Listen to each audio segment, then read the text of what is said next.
안녕하세요. DDR 부동산 연구원의 서영창입니다. 지목이 대인 토지를 취득할 때 유의사항입니다. 질문: 경치 좋은 곳에 지목이 대인 토지를 매입하여 전원주택을 지으려고 하는데 지목은 대이지만 건축물이 없는 나대지도 있습니다. 이런 토지를 매입하여 전원주택을 지으려면 어떤 점을 유의해야 하나요? 또 낡은 농가주택이 있는 대지는 어떤 점을 유의해야 하나요? 답변을 드리면, 한강가의 경치가 좋은 곳에 지목은 대이지만 건물이 없거나 현재 상태는 사실상 임야인, 그러니까 지목은 임야에도 건물이 없는데 나무가 많이 자라서 사실상 임야가 된 곳도 있습니다. 그래서 공부에 지목이 대라고 해도 곧바로 건축할 수 없는 대지가 있으므로, 그러니까 지목이 대라 하더라도 말입니다, 다음과 같이 검토해야 할 것입니다. 첫 번째, 건축 허가나 신고를 받지 않고 건축을 할 수 있었던 시절이 있었습니다. 2006년 5월 8일까지는 건축허가 대상 건축물은 도시지역, 지구단위계획구역, 기반시설구역 등에 건축하거나 그 외의 지역에는, 그러니까 비도시 지역을 말합니다. 그 외의 지역에는 연면적 200제곱미터 이상 또는 3층 이상인 건축물을 건축하거나 대수선할 때만 허가를 받았던 겁니다.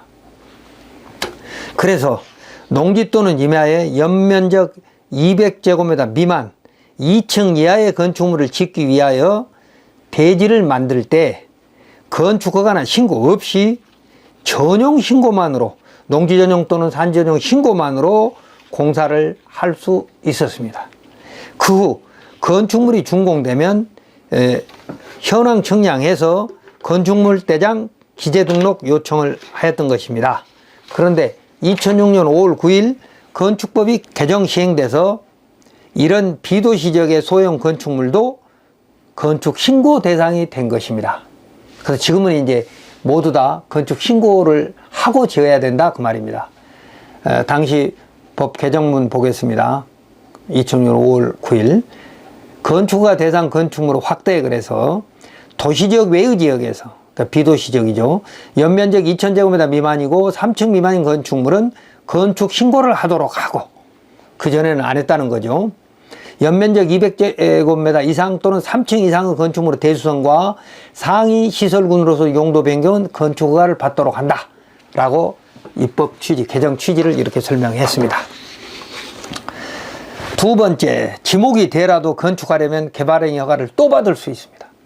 조성이 완료된 대지는 개발행위 허가가 면제되는 것인데, 조성이 완료된 대지가 무엇이냐에 따라서 다를 수 있고, 또 지목이 대라도 건축 목적의 개발행위 허가는 받는데 주택을 건축하는 경우 또는 지목이 대이면 주변 환경과 조화 등 허가 기준이 별 문제가 되지 않으므로, 그러니까 허가를 받지만 허가 기준이 그렇게 엄격하지 않으므로 건축 신고를 할 수는 있습니다.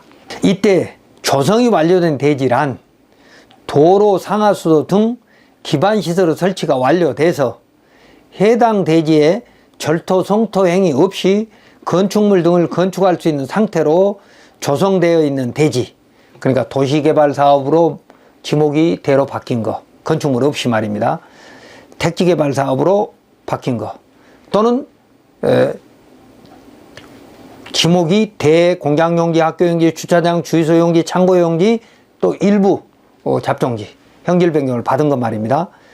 그런 토지와 적법하게 건축물이 있는 대지, 지목이 아니더라도 말입니다. 지목이 금방 6가지가 아니더라도 적법하게 건축물을 지었는데 지목 변경을 안 한 사람도 있을 수 있거든요. 그리고 그런 건축물이 멸실된 것까지 포함해서 조성이 완료된 대지로 볼 수 있다는 겁니다. 다 대법원 판례 하나 보겠습니다. 국토계획법 시행령 제53조 3호 다목 및 개발행위가 운영 지침에 의하면 토지의 형질 변경을 위하여는 원칙적으로 시장 등 허가를 받아야 하는 것이나, 조성이 완료된 기존 대지에 건축물을 설치하기 위한 토지의 형질 변경은 개발행위 허가 대상에서 제외되고, 조성이 완료된 대지란 도로, 상하수도 등 기반시설의 설치가 완료돼서 당해 대지에 대한 토지 굴착만으로 건축물 등을 건축할 수 있는 상태로 조성되어 있는 대지를 의미한다 라고 대부분 2009-1960에서 해석하고 있습니다. 셋째, 농업인 주택은 현행 건축법 기준에 맞지 않는 경우도 꽤 있습니다. 농촌지역이 대부분인 비도시 지역에는 아무런 제한이 없이 주택을 짓던 시절이 있었습니다. 농지는 1973년 1월 1일 이후부터 농지전용 허가나 신고를 받아야 했고, 농업인 주택은 90년 4월 7일부터입니다. 임야는 임산물 단속법에 따라 1961년 6월 27일부터 산지전용 허가를 받아서 건축을 했던 겁니다. 산림법은 62년 1월 20일부터입니다. 산림령 1911년 9월 1일 시행된 제2조의 보안림에는 지방장관 허가를 받지 아니하면 산림의 손질이나 중목의 벌채 또는 개간을 하거나 낙엽, 절지, 토석, 초근, 채취, 채굴, 방목을 할 수 없다. 그래서 보안림에 대해서만 규정이 있었습니다. 그러니까 지금으로 말하면 보전산지 정도 수준입니다. 그러니까 준보전산지에는 허가를 받지 않고도 주택을 지을 수 있었다 그 말입니다. 이제 그러던 것이 임산물 단속에 관한 법률, 그리고 산림법은 1962년에 이제 바뀝니다. 제2조 피해 방지, 허가 없이 임야 내에서 임목의 벌채나 개간 또는 생지, 수군, 수지, 토석의 채취, 훼손이나 그 반출을 하지 못한다. 그래가지고 이후에는, 그러니까 61년 6월 27일 이후부터는 허가를 받아야 산지에 주택을 지을 수 있었습니다.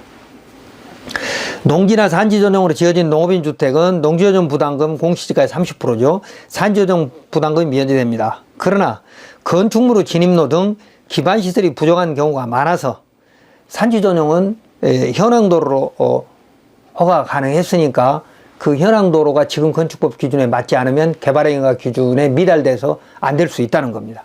지목이 되라도 개축 신고를 하려면, 그러니까 옛날 건물을 부수고 다시 짓거나 아니면 지목이 된 경우 건물이 멸실됐더라도 이제 신축을 하려면 마을 안길 및 농로의 너비가 3m에 미달되거나 사유도로이면 통행권 문제가 발생할 수 있다는 겁니다. 그러니까 옛날에는 그냥 보행로만 2m 미만의 보행로만 있어도 허가를 해줬고, 또 허가조차도 없이 지을 수 있던 시절에는 그냥 지었으니까 나무 땅을 지나서 이렇게 다녔던 것인데, 지금 그런 토지에, 그러니까 지목이 대인 토지에 개축을 하려고 했더니 진입로가 없더라.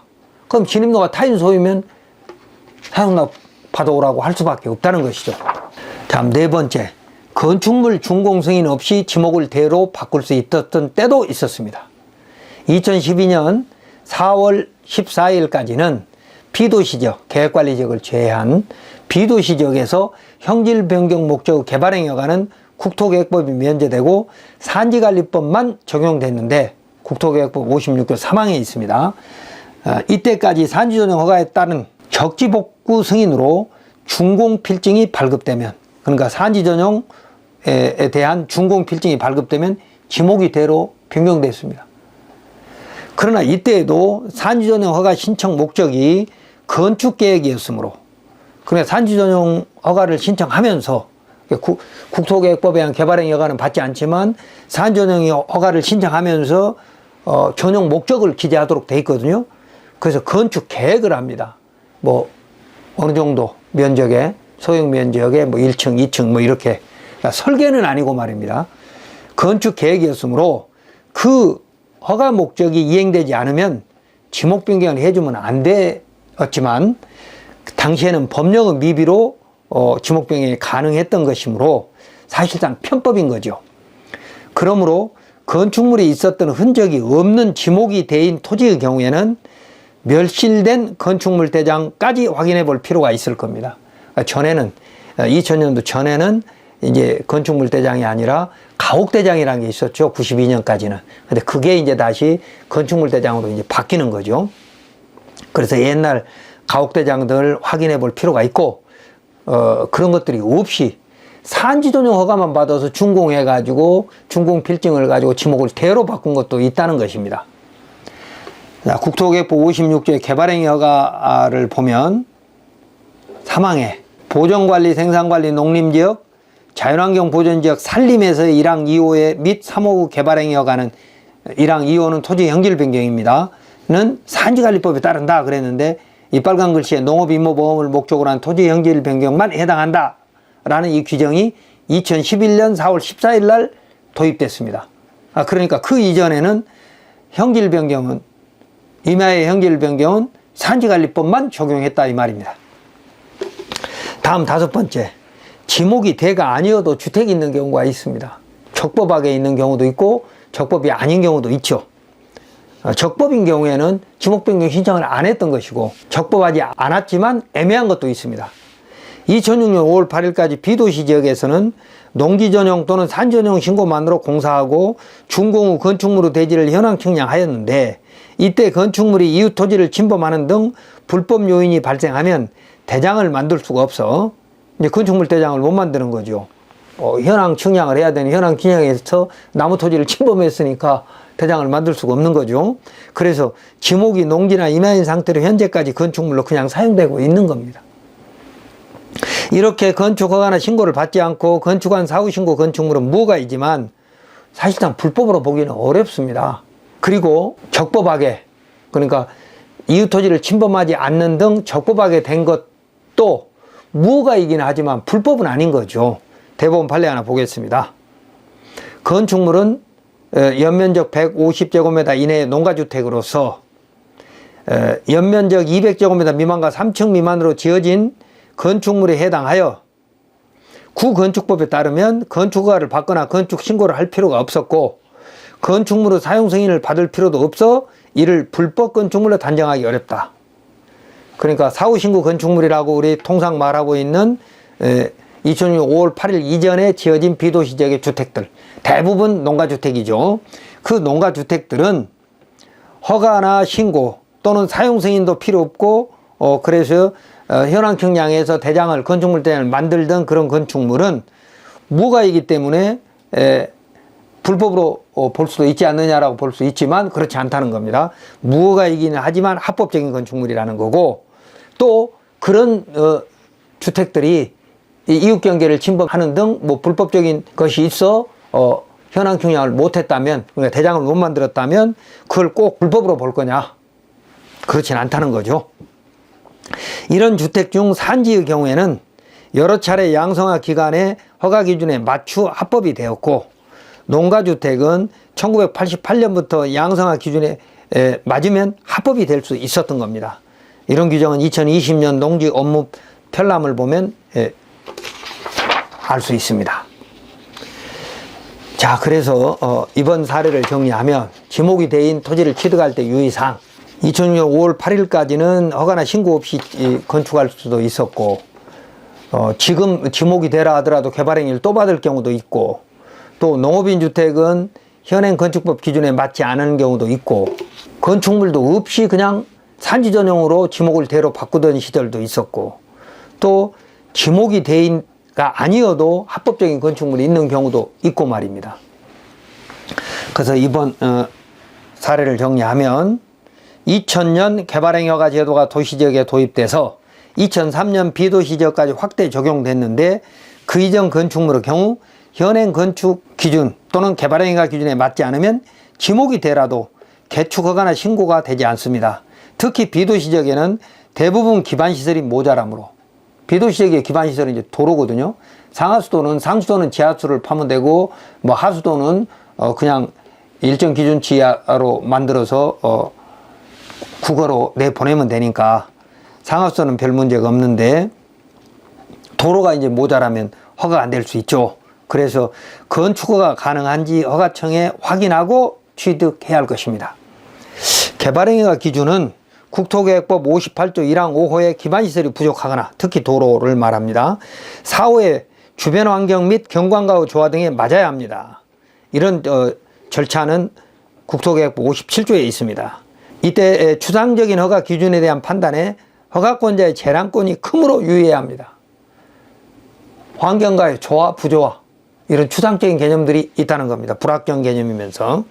특히 한강가는 한강수계법의 수변구역, 환경정책기본법의 수질보존특별대책지역 1권역에 여러 가지 건축 제한이 있으므로 개발행위 허가와 환경법의 중복 규제까지 확인할 필요가 있다는 것입니다.